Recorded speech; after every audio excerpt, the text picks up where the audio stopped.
बिस्मिल्लाहिर्रहमानिर्रहीम। जो हमारा लास्ट सेशन था डेटा एनालिसिस का वो एसपीएसएस के ऊपर था। हमने उस सेशन के अंदर आप लोगों को बताया कि किस तरीके से क्वेश्चनर बनाया जाता है किसी भी मॉडल को टेस्ट करने के लिए, और मॉडल को टेस्ट करने के बाद किस तरीके से उसी मॉडल को के लिए जो डिफरेंट वेरिएबल्स हैं उनके लिए स्केल फाइंड आउट किए जाते हैं, और स्केल फाइंड आउट किए जाने के बाद किस तरीके से हम अपना क्वेश्चनर बनाते हैं, और अल्टीमेटली क्वेश्चनर फिल करवाने के बाद उसकी डाटा एंट्री किस तरह से होती है एसपीएसएस के ऊपर। एंड देन हमारे पास डाटा एंट्री जो एसपीएसएस के ऊपर हम कर लेते हैं, उस डाटा की स्क्रीनिंग किस तरीके से करते हैं, स्क्रीनिंग करने के बाद उसके ऊपर अपने हाइपोथेसिस की टेस्टिंग के टेस्ट कैसे रन करते हैं, ये तमाम की तमाम चीज़ें हमने सीखी थी। चूँकि हम ग्रेजुअली रिसर्च जैसे जैसे प्रोग्रेस हुई है तो हम कम्प्लेक्स मॉडल्स की तरफ शिफ्ट हो गए हैं, लाइक जिसमें हमारे पास इंडिपेंडेंट वेरिएबल और डिपेंडेंट वेरिएबल एक से ज़्यादा, फिर मीडिएटर एक से ज़्यादा, फिर मॉडरेटर की मौजूदगी भी अंदर मीडिएटेड मॉडरेशंस, मॉडरेटेड मीडिएशंस, डिफरेंट तरह की कम्प्लेक्सिटी मॉडल के अंदर आती गई, जिसकी वजह से ग्रेजुअली एसपीएसएस जो सा था वो सफिशेंट नहीं रहा डाटा एनालिसिस के लिए। SPSS was not enough to make a good data analysis.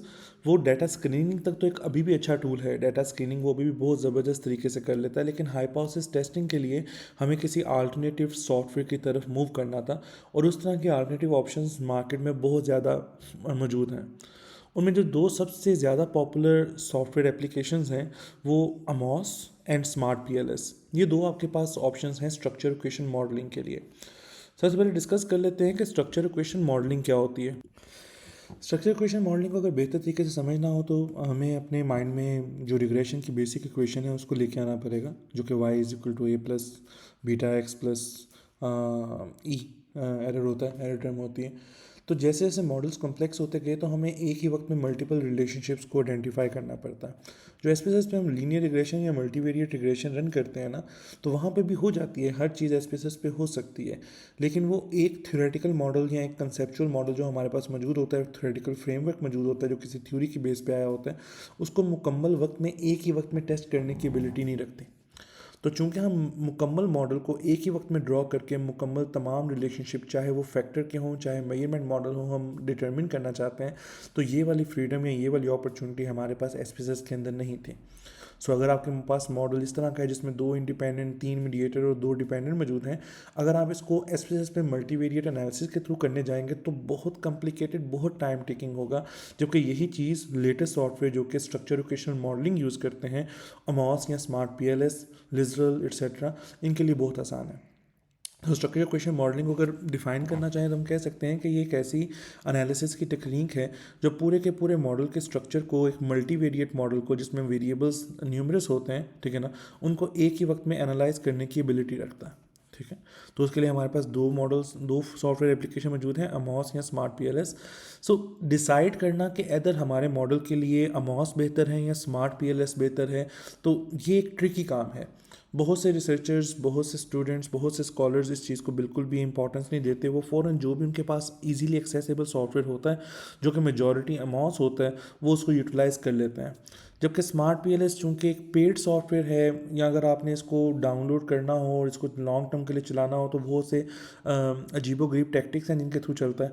सो इसलिए लोग अमाउंट्स को प्रेफर करते हैं और स्मार्ट पीएलएस को उतना प्रेफर नहीं करते, क्योंकि इसकी अवेलेबिलिटी कंसर्न्स होते हैं। लेकिन कुछ सर्टेन सेट ऑफ रूल्स हैं जिनकी बेस पे हम डिसाइड करते हैं कि आया कि हम अपना जो सेम है, स्ट्रक्चर मॉडलिंग है, वो अमॉस के ऊपर रन करेंगे या स्मार्ट पीएलएस के ऊपर रन करेंगे। इससे पहले कि हम इन दोनों के डिफरेंस के ऊपर जाएं और देखें कि कौन सा बेहतर सॉफ्टवेयर है, हमें ये पता होना चाहिए कि जो अगर हम स्मार्ट पीएलएस या मॉस यूज़ कर रहे हैं, उसके लिए भी कुछ बेसिक चीज़ें हम एसपीएसएस के ऊपर ज़रूर करेंगे। डाटा एंट्री अपनी बेस पीएसएस के ऊपर करेंगे अगर हमने मॉस पे एनालिसिस करना है, क्योंकि मॉस एक तरह से एसपीएसएस की ही एक्सटेंशन है, ये एक ही प्लेटफॉर्म पे वर्क करते हैं दोनों। हमें डाटा एंट्री करनी पड़ेगी, हमें डाटा स्क्रीनिंग के सारे टेस्ट से गुजरना पड़ेगा, जिसके अंदर हमारे पास नॉर्मेलिटी, आउटलायर्स, मिसिंग वैल्यूज़ और रिलायबिलिटी और समहाउ फैक्टर एनालिसिस भी, ये एक जो रन करते हैं एक्सप्लोरेटरी फैक्टर एनालिसिस, ये सारे काम हमें पहले करने पड़ेंगे एसपीएसएस पे, उसके बाद ही हम अमॉस पे आ सकते हैं। स्मार्ट पीएलएस हमें फ्रीडम देता है कि चूंकि एसपीएसएस और ये एक ही प्लेटफॉर्म पे नहीं चल रहे होते, तो ये एक्सेल की फ़ाइल को भी ले आता है, और उसके लिए जो फाइल है एसपीएसएस की वो ज़रूरी नहीं होती। लेकिन अल्टीमेटली हमें कुछ टेस्ट एसपीएसएस पे रन करने पड़ते हैं जो डाटा स्क्रीनिंग के टेस्ट हैं। हम हाइपोथेसिस टेस्टिंग के लिए या कंफर्मेटरी फैक्टर एनालिसिस के लिए इनको यूज़ करते हैं।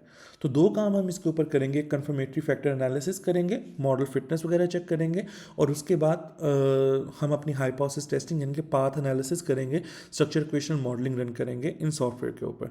सो अब डिसाइड करते हैं कि दोनों में से कौन सा सॉफ्टवेयर किस जगह पे बेहतर है। जो पहला डिफरेंस है अमॉस और स्मार्ट पीएलएस के दरमियान, दैट इज़ के जो अमॉस है वो एक कोवेरियंस बेस्ड सॉफ्टवेयर है।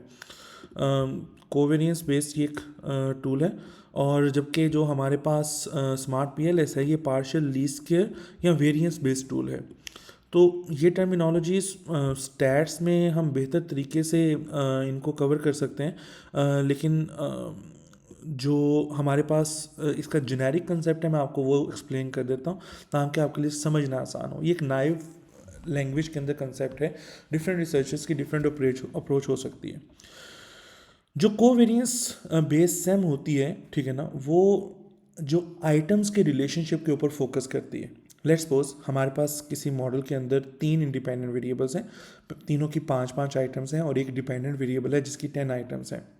जो कोवेरियंस बेस्ड अप्रोच होगी वो हर वेरिएबल की 5 आइटम्स को जो डिपेंडेंट वेरिएबल है उसकी 5 आइटम्स के साथ रिलेट करना चाहेगी, बल्कि उसके आपस का भी जो रिलेशनशिप है आइटम्स का वो भी देखेगी अपनी स्टडी के अंदर, अपने एनालिसिस के अंदर। जबकि वेरिएंस या पार्शियल लीस्ट स्क्वेयर जो बेस्ड है वो वेरिएबल की आइटम्स को नहीं, जो लेटेंट वेरिएबल इटसेल्फ है उसको देखती है, उसके ऊपर उसका ज़्यादा फोकस होता है, ना कि उनके इनर आइटम्स का। ऑब्वियसली वो वेरिएबल उन्हीं आइटम से मिलकर ही बना हुआ है, लेकिन अल्टीमेटली जो उसका प्राइमरी फोकस है वो पूरे का पूरा लेटेंट वेरिएबल है, ना कि उसकी आइटम्स। सो अगर हम इस चीज़ में इंटरेस्टेड हैं कि हम आइटम टू आइटम रिलेशनशिप नहीं या आइटम वाइज रिलेशनशिप नहीं, हम एक latent variable to latent variable relationship ही देखना चाहते हैं, तो हमारे लिए पार्शियल लीस्ट स्क्वेयर या जो स्मार्ट पीएलएस है वो एक बेहतर सॉफ्टवेयर हो सकता है। लेकिन अगर हम इसके साथ साथ आइटम्स के रिलेशनशिप के ऊपर भी बात करना चाहते हैं और उस अप्रोच के साथ देखना चाहते हैं, तो उसके लिए हमारे पास जो बेहतर सॉफ्टवेयर एप्लीकेशन मौजूद है वो अमॉस है। दोनों सेम काम भी करते हैं। ये भी अमॉस भी हमारे पास लेटेंट वेरिएबल का दूसरे वेरिएबल के ऊपर रिलेशन देख सकता है, यानी कि ABC का इम्पैक्ट आपको D के ऊपर बताएगा, लेकिन इसके साथ ही जो एक एक्स्ट्रा काम कर सकता है बेहतर तरीके से, वो with in the item relationship भी एक्सप्लेन कर सकता है। जबकि स्मार्ट पीएलएस बेहतर तरीके से लेटेंट वेरिएबल का लेटेंट वेरिएबल के ऊपर इम्पैक्ट तो बता सकता है, इंडिपेंडेंट का डिपेंडेंट के ऊपर, लेकिन with in the item relationship बताना इसकी एक्सपर्टीज़ नहीं है, लेकिन स्टिल इसमें भी वो काम हो सकता है। तो ये तो सबसे पहले इनकी टेक्निक के अंदर डिफरेंस था, लेकिन आई डोंट थिंक सो कि ये ज़्यादा मैटर करता है हमें अपने सॉफ्टवेयर की चॉइस के अंदर, ठीक है ना। जो इसके अलावा बाकी डिफरेंसेस हैं वो हमें ज़्यादा मैटर करते हैं। तो ये एक पहला टेक्निकल डिफरेंस था कि ये कोवेरियंस बेस्ड सेम के लिए होता है। कोवेरियंस क्या होता है, इसमें आइटम्स टू आइटम का रिलेशनशिप जानने में भी हम इंटरेस्टेड हों। जबकि स्मार्ट पीएलएस जो सा होता है ये पार्शियल लीस्ट स्क्वेयर बेस्ड होता है या वेरियंस बेस्ड होता है। इसके अंदर हमारे पास हम latent variable to latent variable के अंदर ज़्यादा इंटरेस्टेड होते हैं, हम आइटम टू आइटम की रिलेशनशिप के अंदर इंटरेस्टेड नहीं होते। एनी हाउ, जैसे मैंने पहले बताया कि मेरे नॉलेज के अकॉर्डिंगली ये कोई प्राइमरी डिफरेंस नहीं है जिसके अकॉर्डिंगली आप सॉफ्टवेयर की चॉइस को चेंज करें। इसके अलावा भी बहुत से इंपॉर्टेंट फैक्टर्स हैं।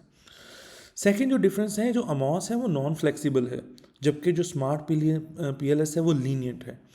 आपने अक्सर देखा होगा कि डिफरेंट रिसर्चर्स अमॉस पे जब एनालिसिस रन करने की कोशिश करते हैं, अपना डाटा पुट करते हैं, CFA की मुकम्मल पिक्चर बनाते हैं वहाँ पे मेजरमेंट मॉडल की, और जब डाटा एनालिसिस रन करते हैं तो एक लंबा चौड़ा एरर आ जाता है कि इसके इंडिसेस ठीक नहीं है, इसमें फलाना इशू है, इसमें फलाना इशू है, और मॉडल रन ही नहीं हो पाता सिरे से, ठीक है ना। ये जो इशू है अमॉस को एक नॉन फ्लेक्सिबल सॉफ्टवेयर बना देता है। ये स्ट्रिक्ट है, इसमें रिजिडिटी है। जब तक डाटा अपनी परफेक्ट फॉर्म में ना हो या अप्रॉक्सीमेटली परफेक्ट फॉर्म में ना हो, ये उसको रन नहीं करता, ये रन ही नहीं करता सिरे से, ठीक है ना। तो चूंकि रन ही नहीं होता तो पूरे रिजल्ट का सवाल पैदा ही नहीं होता, रिजल्ट ही नहीं आते। जबकि एट द सेम टाइम जो स्मार्ट पीएलएस है वो एक लीनियंट सॉफ्टवेयर है। इसके अंदर अगर आपका डाटा थोड़ा सा पुअर भी है और उसमें कुछ इश्यूज हैं, लाइक मल्टीकोलिनियरिटी का इशू है, कोई नॉर्मेलिटी का इशू है, एटसेट्रा एटसेट्रा, ये फिर भी उसको एटलीस्ट प्रोसेस कर देता है। आपके रिजल्ट्स आ जाते हैं, वो जितने भी ख़राब हैं वो बात की बात है, लेकिन आपके रिजल्ट्स ज़रूर आ जाते हैं, रिजल्ट्स के आने में प्रॉब्लम नहीं होता। सो अगर आप देख रहे हैं कि आपको किसी लीनियंट एप्लीकेशन को एनालिसिस रन करना है तो वो स्मार्ट पीएलएस है। अगर आप एक रिजिड एप्लीकेशन की तरफ जाना चाहते हैं तो वो अमॉस है। जो थर्ड हमारे पास डिफरेंस है वो ये है कि जो अमॉस है that is not good for small sample sizes. जो कोवेरियंस बेस्ड सेम होती है, यानी कि अमॉस के ऊपर जो रन हो सकती है, उसके लिए जो सैम्पल साइज़ है वो आपको लार्ज सैम्पल साइज चाहिए।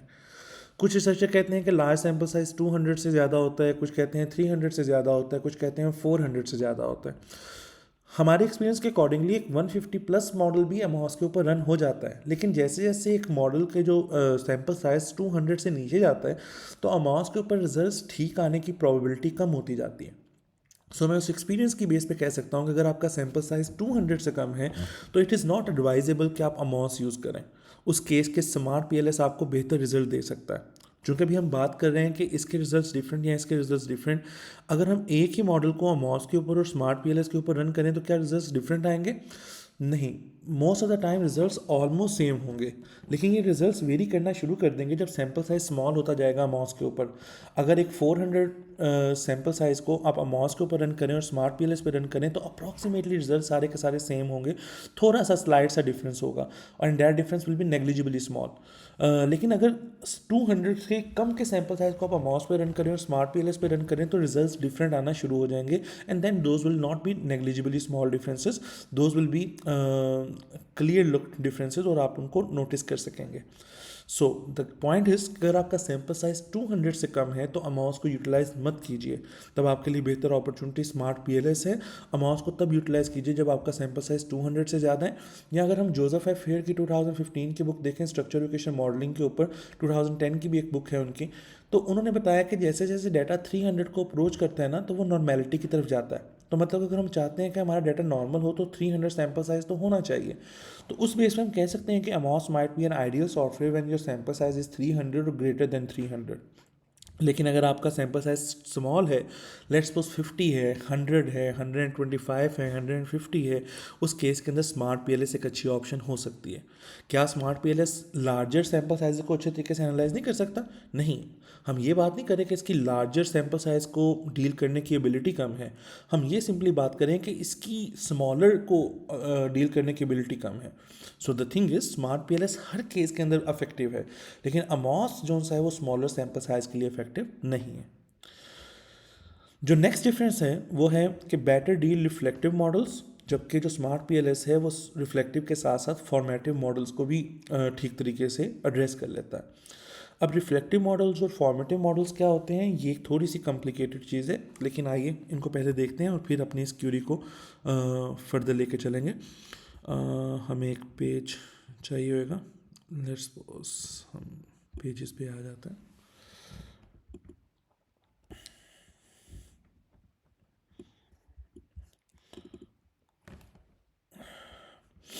मैंने एक ब्लैंक शीट ओपन कर ली है। लेट्स सपोज कि ये मेरे पास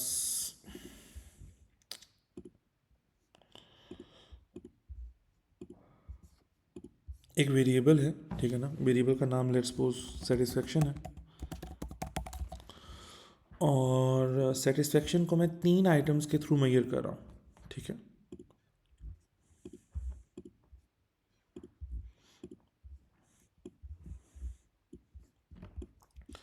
ये सेटिस्फेक्शन की 3 आइटम्स हैं।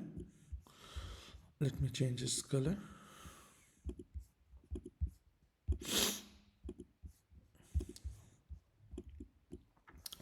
ये सेटिस्फेक्शन के हमारे पास 3 आइटम्स हैं, 3 क्वेश्चन जिनके थ्रू हमने सेटिस्फेक्शन को मेजर किया है। इनका नाम S1 हो सकता है, S2 रख लेते हैं,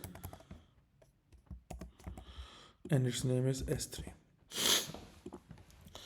अब 2 सिनेरियो हो सकते हैं, ठीक है ना, कि या तो ये जो वेरिएबल है ये डिफाइन कर रहा है इन आइटम्स को, ठीक है ना, ये अगर ये डिफाइन कर रहा है इन आइटम्स को, और ये वेरिएबल ये जो से हैं ये इनका इम्पैक्ट सेटिस्फेक्शन पे नहीं है, सेटिस्फेक्शन का इम्पैक्ट इनके ऊपर है, तो तब हम जो एरोज ड्रॉ कर सकते हैं उनकी डायरेक्शन कुछ इस तरीके से होती है। हमारा जो एरो निकलेगा हमारे में पेरेंट लेटरल वेरिएबल से निकलेगा, और वो एरो टच करेगा जाके हमारे जो आइटम है उसको, लाइक दिस। एंड एक और एरो हम चूज कर लेते हैं।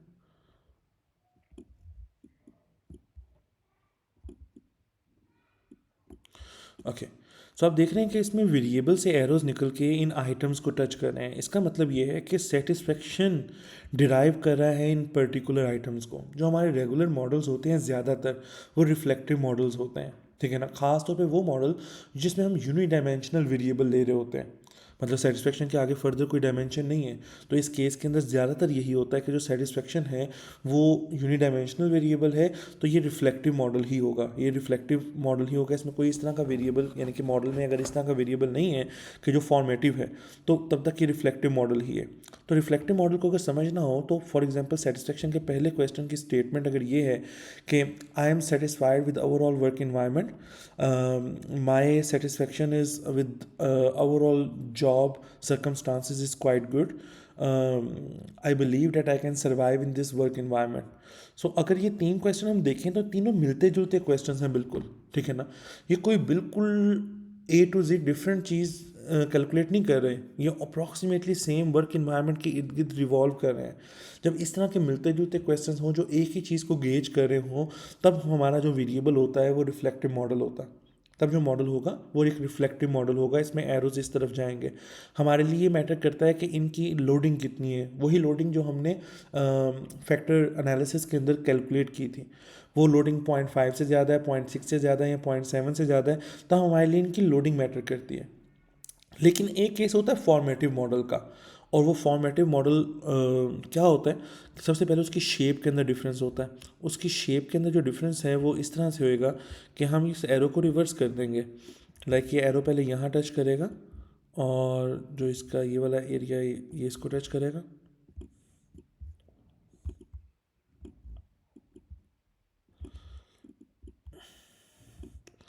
अब केस डिफरेंट है। अब केस इस तरह से डिफरेंट है कि पहले जो सा वेरिएबल था वो तीनों क्वेश्चंस को ड्राइव कर रहा था। अब ये जो तीनों क्वेश्चंस हैं ये वेरिएबल को ड्राइव कर रहे हैं। अगर इनमें से कोई भी एक क्वेश्चन मिसिंग होगा ना तो ये वेरिएबल इनकम्प्लीट रह जाएगा, इसका एनालिसिस नहीं हो सकेगा। छोटी सी एग्जांपल लेते हैं। अगर आप ट्रांसफॉर्मेशनल लीडरशिप को मेजर करना चाह रहे हैं, ट्रांसफॉर्मेशनल लीडरशिप आपका वेरिएबल है, तो उसके 4 डायमेंशंस होती हैं: individualized consideration, intellectual stimulation, idealized influence and inspirational motivation. अगर आप उनमें से किसी एक को ख़त्म कर देंगे तो मतलब कि ट्रांसफॉर्मेशनल लीडरशिप इनकम्प्लीट रह जाएगा, क्योंकि वो चारों चीज़ें डिफरेंट डिफरेंट चीज़ों को मेजर कर रही थी। तो लिहाजा वो 4 की 4 डायमेंशंस मिलके ट्रांसफॉर्मेशन लीडरशिप बना रही थी। इस तरह के मॉडल को फॉर्मेटिव मॉडल कहते हैं। इस तरह के मॉडल को फॉर्मेटिव मॉडल कहते हैं। चलिए, ये तो एग्जांपल होगी डायमेंशन वाली। क्या कोई ऐसा वेरिएबल हो सकता है जो यूनी डायमेंशनल हो लेकिन स्टिल फॉर्मेटिव हो? मैं एग्जांपल देता हूँ। हमारा सेटिस्फेक्शन का पहला क्वेश्चन ये है कि I am satisfied with work environment. दूसरा क्वेश्चन ये है कि I am satisfied with the job routine. तीसरा है I am satisfied with my route towards my office. अब की मतलब ये जो तीनों चीज़ें हैं ये एक ही चीज़ को मेजर नहीं कर रही। इन तीनों की जो डायमेंशन या डायरेक्शन है मुकम्मल तौर पे डिफरेंट है। एक जॉब रूट के मतलब है, एक वर्क इन्वायरमेंट के मतलब है, एक ड्यूटीज़ के मतलब है। ये तीनों चीज़ें डिफरेंट, कम्प्लीटली डिफरेंट हैं। अगर इनमें से कोई भी एक मिस होगा तो शायद सेटिस्फेक्शन के कंसेप्ट को उतना इफेक्टिवली मेजर ना किया जा सके और वो मिसिंग रह जाएगा। ठीक है, इस चीज़ को कहते हैं फॉर्मेटिव मॉडल। तो ये रिफ्लेक्टिव या फॉर्मेटिव मॉडल हमें किस तरह से पता चलता है? हमें अगर देखना हो तो हमें अपने हर वेरिएबल की आइटम्स को क्लोजली रीड करना पड़ता है। प्लस हमें देखना पड़ता है कि क्या हम इन आइटम्स के दरमियान जो कोरिलेशन है वो हाई एक्सपेक्ट कर रहे हैं या कम एक्सपेक्ट कर रहे हैं। देखें, अगर ये आइटम्स मिलती जुलती होंगी जिस तरह रिफ्लेक्टिव मॉडल के अंदर होता है, तब इनके दरमियान जो कोरिलेशन है वो बहुत ज़्यादा हाई होगा। हमें वहाँ से पता चल जाएगा ये मॉडल फॉर्मेटिव नहीं है, ये रिफ्लेक्टिव है, क्योंकि ये वेरिएबल ड्राइव कर रहा है इन तीनों आइटम्स को। लेकिन अगर इन आइटम्स के दरमियान कोरिलेशन बहुत कम होगा तब हमें पता चलेगा ये तीनों आइटम मुकम्मल तौर पर डिफरेंट है लेकिन मेजर इसको कर रही हैं। तो उसका मतलब होगा ये वेरिएबल जो सा है या इस वेरिएबल से निकलने वाला जो मॉडल है वो रिफ्लेक्टिव नहीं है, वो फॉर्मेटिव है। ठीक है, तो ये रिफ्लेक्टिव एंड फॉर्मेटिव मॉडल की थोड़ी सी डिटेल थी। हम कोशिश करेंगे इसके ऊपर एक सेपरेट से ट्यूटोरियल भी बिल्ड करें ताकि उसके अंदर हम मजीद एग्जांपल्स के थ्रू आपको एक्सप्लेन कर सकें कि रिफ्लेक्टिव एंड फॉर्मेटिव मॉडल के अंदर क्या डिफरेंस होता है। So summing up this reflective and formative model debate, सबसे इंपॉर्टेंट जो चीज़ है वो ये है कि एक वेरिएबल की कितनी आइटम्स हैं, लेट्स 4 या 5 हैं। अगर 4 या 5 आइटम मुकम्मल तौर पे मिलती जुलती हैं, उनको रीड करके ये तासुर जाता है कि ये सेम चीज़ के मतलब डिफरेंट अंदाज में बात की गई है ताकि उसको हर तरह से गेज कर लें। तब वो जो वेरिएबल उससे निकलने वाला जो मॉडल होगा उसमें दूसरे इंडिपेंडेंट मीडिएटर डिपेंडेंट वेरिएबल वगैरह भी होंगे, तब वो जो सा वेरिएबल है वो रिफ्लेक्टिव वेरिएबल होगा। लेकिन अगर जो क्वेश्चन हैं चार के चार वो कंप्लीटली डिफरेंट चीज़ों को ऑब्जर्व कर रहे हैं, किसी तरह से वो हैं तो सेटिस्फेक्शन से लिंक्ड हैं, लेकिन वो एस्पेक्ट्स मुकम्मल तौर पे डिफरेंट है, उनके दरमियान कोरिलेशन बहुत कम है, तब वो एक फॉर्मेटिव मॉडल होगा। वो उसके अंदर फिर फर्स्ट ऑर्डर सेकंड ऑर्डर वगैरह भी आती हैं डिबेट, ये हम जो स्पेसिफिक लेक्चर होगा रिफ्लेक्टिव एंड फॉर्मेटिव मॉडल में उसमें डिस्कस करेंगे। Anyhow back to our main topic and that was कि हमारे लिए कौन सी इंपॉर्टेंट टेक्निक है। तो जो अमॉस होता है ना वो रिफ्लेक्टिव मॉडल्स को अच्छे तरीके से डील करता है, ठीक है ना, जबकि जो स्मार्ट पीएलएस है वो रिफ्लेक्टिव एंड फॉर्मेटिव दोनों तरह के मॉडल्स को बहुत अच्छे तरीके से डील कर लेता है। इसका इंटरफेस उनके लिए ज़्यादा यूज़र फ्रेंडली है। अमॉस में क्या फॉर्मेटिव मॉडल रन नहीं हो सकते हैं, लेकिन यहाँ पे ज़रा कम्प्लेक्सिटी के साथ थोड़ी मुश्किल के साथ होते हैं, उनको ड्रॉ करना मुश्किल है, उनको ऑपरेशनलाइज करना मुश्किल है, जबकि स्मार्ट पीएलएस में फॉर्मेटिव मॉडल को डील करना बहुत आसान है। इसलिए अगर आपका मॉडल रिफ्लेक्टिव है, ठीक है ना, तब आप दोनों के ऊपर कर सकते हैं, लेकिन अगर आपका मॉडल फॉर्मेटिव मॉडल है तो बेहतर है कि आप स्मार्ट पीएलएस को यूज़ करें। तो ये हमारे पास दोनों के दरमियान पहले चार डिफरेंसेस यहाँ पे थे। इसके अलावा अगर हमारे मॉडल में कोई एक ऐसा वेरिएबल शामिल है जिसकी सिर्फ एक आइटम है, यूनी आइटम वेरिएबल है, ठीक है ना, एक और चीज़ अंडरस्टैंड करें कि कंस्ट्रक्ट और वेरिएबल सेम चीज़ को कहते हैं, कंस्ट्रक्ट और वेरिएबल सेम चीज़ को कहते हैं, आइटम और क्वेश्चन सेम चीज़ को कहते हैं, ठीक है ना, तो इनके दरमियान जो ये वर्ड्स हैं ये रिप्लेसेबल होते हैं। सो अगर आपका वेरिएबल इस तरह का जिसको सिर्फ एक आइटम से मेजर किया गया है, कोई 2 या 3 या कोई 4 या कोई 5 या 10 या 15 आइटम्स नहीं है, सिर्फ एक आइटम है, तो इस तरह के वेरिएबल को अमॉस के ऊपर डील नहीं किया जा सकता। मतलब कि उस तरह के वेरिएबल को आप अमॉस के ऊपर नहीं कर सकते, एनालिसिस रन करेंगे भी तो रिजल्ट्स ठीक नहीं आएंगे, पुअर रिजल्ट्स आएंगे। अमॉस किस तरह के मॉडल और किस तरह के वेरिएबल के लिए सूटेबल है, जिनकी जो आइटम्स हैं वो 3 या 3 से ज़्यादा हों, 2 वाले भी चल जाते हैं लेकिन उसमें भी रिजल्ट्स ख़राब आने के चांसेस बहुत ज़्यादा होते हैं। जब 3 या 3 से ज़्यादा आइटम्स हों वेरिएबल की, सारे वेरिएबल्स की, तब हम अमॉस के ऊपर एनालिसिस कर लेते हैं। स्मार्ट पीएलएस के ऊपर एक एक्स्ट्रा फीचर है कि ये सिंगल आइटम वेरिएबल को भी ट्रीट कर लेता है। अगर एक वेरिएबल को एक आइटम से मेजर किया गया है तो उसके जिसके अमाउंट पे रिजल्ट ठीक नहीं आ सकते, जैसे स्मार्ट पीएलएस के अंदर हम उसको डील करेंगे तो रिजल्ट्स बेहतर आने के चांसेस हैं। तो ये भी एक डिफरेंस है बहुत प्राइमरीली। अमॉस के ऊपर जब हम अपनी स्ट्रक्चर इक्वेशनल मॉडलिंग करते हैं, ठीक है ना, अगर हमारे मॉडल इस तरह का है जिसमें मीडिएटर भी मौजूद है मॉडरेटर भी मौजूद है और हम चाहते हैं कि ये इकट्ठा होलिस्टिकली एनालाइज हो जाए, तो अमॉस के ऊपर ऐसा पॉसिबल नहीं है। अमॉस की जो बेसिक स्ट्रक्चर इक्वेशन मॉडलिंग है उसमें पहले आप मीडिएटर के एनालाइज कर सकते हैं, बाद में कुछ एक्स्ट्रा टेस्ट रन करके आप मॉडरेटर को एनालाइज कर सकते हैं। जबकि स्मार्ट पीएलएस के अंदर एक ही स्ट्रक्चर इक्वेशन मॉडलिंग की डायग्राम के अंदर, एक ही मॉडल फ्रेमवर्क के अंदर आप मीडिएटर और मॉडरेटर दोनों को एनालाइज कर सकते हैं। सो अगर आपका मॉडल इस तरह का है जिसमें मीडिएटर और मॉडरेटर दोनों मौजूद हैं तो smart PLS might be the better tool और टू एनालाइज। क्या अमॉस के ऊपर मॉडरेटर एनालाइज नहीं होता? बिल्कुल अच्छे तरीके से हो जाता है, लेकिन दूसरे स्टेप के ऊपर जाना पड़ता है, पहले स्टेप के अंदर वो रन नहीं होता। आपको एसपीएसएस के ऊपर जाके जी वैल्यूज़ क्रिएट करना पड़ती हैं, जी वैल्यूज़ क्रिएट करने के बाद आपको एक अलग सेम रन करना पड़ता है, फिर एक एक्स मास्टर टूल के थ्रू आपको वहाँ पे एक प्लॉट ड्राइव करना पड़ता है। मतलब 2-3 एडिशनल स्टेप्स करने पड़ते हैं। स्मार्ट पीएलएस के अंदर आपके पास वो वैसे का वैसा उसी वक्त रन हो जाता है, उसके लिए कोई एक्स्ट्रा चीज़ नहीं करनी पड़ती। ये भी एक डिफरेंस हो गया। देन अमॉस तब यूज़ करते हैं जब हमारा प्राइमरी मकसद थ्योरी टेस्टिंग हो। थ्योरी टेस्टिंग से मुराद ये है कि जो रिलेशनशिप हम अपने मॉडल में देखने चाह रहे हैं वो रिलेशनशिप सारे के सारे जो उनसे हैं वो already most of the variables पहले टेस्ट हो चुके हों, जस्ट हम उसको कंफर्म करना चाहते हैं क्या वाकई हमारे इन्वायरमेंट के अंदर भी रिजल्ट सेम आते हैं। जब हमारे पास रिलेशनशिप इस तरह के हों जो कि थ्योरी बिल्डिंग से रेलिवेंट है। अब यहाँ पे क्वेश्चन रेज होता है कि थ्योरी बिल्डिंग तो हम क्वालिटेटिव रिसर्च के अंदर करते हैं, लेकिन यहाँ पे थ्योरी बिल्डिंग से मुराद वो नहीं है। यहाँ पे थ्योरी बिल्डिंग से मुराद ये है कि जो आपके मॉडल में डिफरेंट रिलेशनशिप्स हैं उनमें से जो मेजॉरिटी रिलेशनशिप हैं वो शायद पहले जो उनसे हैं टेस्ट नहीं हुए हुए, वो शायद आप फर्स्ट टाइम टेस्ट कर रहे हैं। तो जो रिलेशनशिप आप फर्स्ट टाइम टेस्ट कर रहे हैं और जो पहले चेक नहीं हुए हुए, तो उनके लिए स्मार्ट पीएलएस ज़्यादा बेहतर सॉफ्टवेयर है, क्योंकि ये मुकम्मल तौर पे इंडिपेंडेंट और अनबाइस्ड होकर वो सारे के सारे एनालिसिस को परफॉर्म करेगा। इसके लिए वो एक्सप्लोरेटरी स्टडी एक प्रॉब्लम नहीं होगी। अमॉस थ्योरी टेस्टिंग के लिए ज़्यादा बेहतर सॉफ्टवेयर है, जबकि स्मार्ट पीएलएस थ्योरी बिल्डिंग वाले क्वांटिटेटिव एनालिसिस के लिए ज़्यादा बेहतर सॉफ्टवेयर है।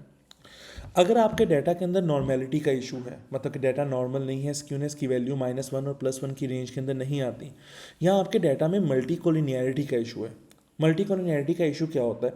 मल्टी कोलिनियरिटी का इशू ये होता है कि जो आपके वेरिएबल्स हैं, बाज़ का आपके मॉडल में अगर 4 वेरिएबल हैं जिसमें 3 इंडिपेंडेंट और एक डिपेंडेंट वेरिएबल है, वो जो 3 इंडिपेंडेंट हैं हो सकता है उनमें से 2 का आपस में कोरिलेशन बहुत ज़्यादा हाई हो, 0.9 समथिंग, 0.95 समथिंग, यानी कि 1 के बिल्कुल पास पास हो। उसका मतलब ये है कि ये 2 अलग अलग वेरिएबल नहीं थे, हमने ज़बरदस्ती इनको अलग वेरिएबल बनाया। ये 2 बहुत ही क्लोजली एसोसिएटेड वेरिएबल हैं। अगर इनमें से किसी एक को भी मॉडल में रखा जाता तो उससे भी हमारी जो मकसद था या मॉडल था मुकम्मल हो सकता था। हमने 2 को रख के गलत किया।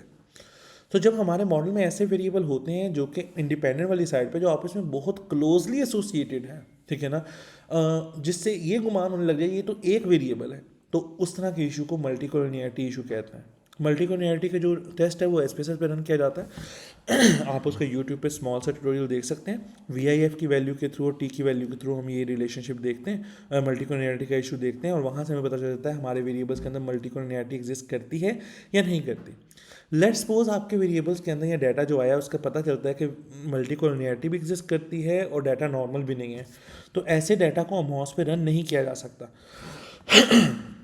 क्योंकि अमॉस उसको रन होने नहीं देगा, एरर दे देगा। जब आप मेजरमेंट मॉडल रन करेंगे या सेम रन करना चाहेंगे तो खास तौर पे मेजरमेंट मॉडल की मरतबा यानी कि सीएफए की मरतबा वो ज़रूर एरर देगा। जबकि जो स्मार्ट पीएलएस है वो फ्लेक्सिबल है इस चीज़ को लेके, वो मल्टी कोलिनियरिटी को लेके, और नॉर्मेलिटी अगर आपका डाटा नॉर्मल भी नहीं है और मल्टी कोलिनियरिटी भी एग्जिस्ट करती है, स्टिल स्मार्ट पीएलएस आपका डाटा एनालिसिस रन कर देगा। अगेन उसके रिजल्ट्स क्या आते हैं that is a different story, लेकिन अमॉस पे रन होगा ही नहीं जबकि स्मार्ट पीएलएस पे रन हो जाएगा। तो ये हमारे पास 8 डिफरेंसेस थे जिनकी बेस पे हम डिसाइड कर लेते हैं कि अगर हम अमॉस यूज़ करना चाहते हैं या स्मार्ट पीएलएस यूज़ करना चाहते हैं। तो मैं अगर समराइज़ करना चाहूँ कि अगर आप किसी रिजिड सॉफ्टवेयर को देख रहे हैं और आपका सैम्पल साइज़ 300 या 200 से ज़्यादा है, आपका जो मॉडल है वो रिफ्लेक्टिव है, आपके मॉडल में कोई ऐसा वेरिएबल नहीं है जिसके आइटम 3 या 3 से कम हो, आपके मॉडल में मॉडरेटर शामिल नहीं है, अगर है भी है तो आप उसको इकट्ठा एनालाइज करने में इंटरेस्टेड नहीं है, अगर आपका मॉडल थ्योरी टेस्टिंग के बेस पे है कि पास में बहुत मरतबा वो एनालिसिस हो चुका हुआ है, और आपके डाटा के अंदर बिल्कुल भी कोई नॉर्मेलिटी या मल्टी कोलिनियरिटी का इशू नहीं है, तब आपके लिए जो बेहतर सॉफ्टवेयर है वो अमॉस है। तब आप अमॉस को as an advance software use कर सकते हैं एसपीएसएस के साथ साथ। लेकिन अगर आप किसी लीनियंट सॉफ्टवेयर की तलाश में हैं और आपका सैम्पल साइज़ भी 200 से कम है और आपका मॉडल रिफ्लेक्टिव है और आपके मॉडल में कोई एक ऐसा वेरिएबल मौजूद है जिसकी जो सिंगल आइटम वेरिएबल है, और आप एक ही वक्त में मीडिएटर और मॉडरेटर को सेम की मदद से रन करना चाहते हैं, और आपके मॉडल में कुछ ऐसे रिलेशनशिप हैं जो पास में रन नहीं हुए हुए, एंड अल्टीमेटली अगर आपके डाटा में मल्टी कोलिनियरिटी या नॉर्मेलिटी का इशू होने के चांसेस हैं, तो तब आपके लिए जो बेहतर चॉइस है स्मार्ट पीएलएस है। बादल नज़र में ऐसा लगता है कि शायद स्मार्ट पीएलएस फिर एक वाइजर ऑप्शन है अमॉस की निस्बत। हर एक सॉफ्टवेयर एप्लीकेशन के अपने प्रोज हैं और अपनी कॉन्स होते हैं, ठीक है ना। इस एक ट्यूटोरियल में जो आपके पास 27 मिनट्स का आपके लिए बनाया गया है, 20-30 मिनट्स का ये ट्यूटोरियल होगा, इसमें बज़ाहिर स्मार्ट पीएलएस विन कर रहा है डिफरेंट सिचुएशंस के अंदर, ठीक है। लेकिन अगेन मैंने बता दिया कि बाज़ का तो अवेलेबिलिटी का इशू होता है, तो फिर हमें अमॉस के ऊपर जाना पड़ता है। सो ये लेकिन कुछ रीजंस नहीं, एक रिसर्चर को खुद डिसाइड करना पड़ता है कि उसके लिए बेहतर सॉफ्टवेयर कौन सा है। आपको मेजॉरिटी जगह पे अमॉस भी नज़र आएगा, फिर बहुत सी जगहों पे स्मार्ट पीएलएस भी नज़र आएगा, depending upon the need, depending upon the flexibility and depending upon your data, कि वो रन हो जाता है, वो किस तरह से रन नहीं होता, क्या इश्यूज आते हैं। तो ये एक ट्यूटोरियल था जिसमें ये बताया गया है कि किस तरह से हम डिसाइड करते हैं कि अमॉस और स्मार्ट पीएलएस के में से बेहतर सॉफ्टवेयर कौन सा है, इनके दरमियान डिफरेंसेस कौन से हैं, किसकी क्या क्या स्ट्रेंथ और किसकी क्या क्या वीकनेसेस हैं। बज़ाहिर स्मार्ट पीएलएस की वीकनेसेस कम हैं, लेकिन जैसे हम इसके अंदर जाते हैं तो फिर हमें इसकी और वीकनेसेस नज़र आना शुरू हो जाएंगी। फॉर एग्जांपल स्मार्ट पीएलएस में मॉडल फिटनेस के इंडिकेटर्स डिफरेंट होते हैं, अमॉस के ऊपर इंडिकेटर्स IFI, CFI, GFI, रमसिया वगैरह होते हैं, यहाँ पर इंडिकेटर्स आके डिफरेंट हो जाते हैं। और भी कुछ शॉर्ट कमिंग्स होंगी, लेकिन बज़ाहिर ये 8 पॉइंट्स हैं जिनकी बेस पे आप इनको डिफ्रेंशिएट कर सकते थे। So this was all about today's tutorial lecture. क्योंकि हमारे जो अगले आने वाले 2 ट्यूटोरियल्स होंगे वो अमॉस और स्मार्ट पीएलएस के ऊपर स्ट्रक्चर इक्वेशनल मॉडलिंग और मेजरमेंट मॉडल रन करने के मुतालिक होंगे, इसलिए ये बताना ज़रूरी था कि एसपीएसएस के बाद जब आप एडवांस सॉफ्टवेयर की तरफ जाते हैं तो ये 2 ऑप्शंस को हम इस चैनल के ऊपर रेकमेंड करेंगे। तो इन दोनों के दरमियान डिफरेंसेस क्या हैं ताकि आप बेहतर तरीके से चूज़ कर सकें। Thank you so much.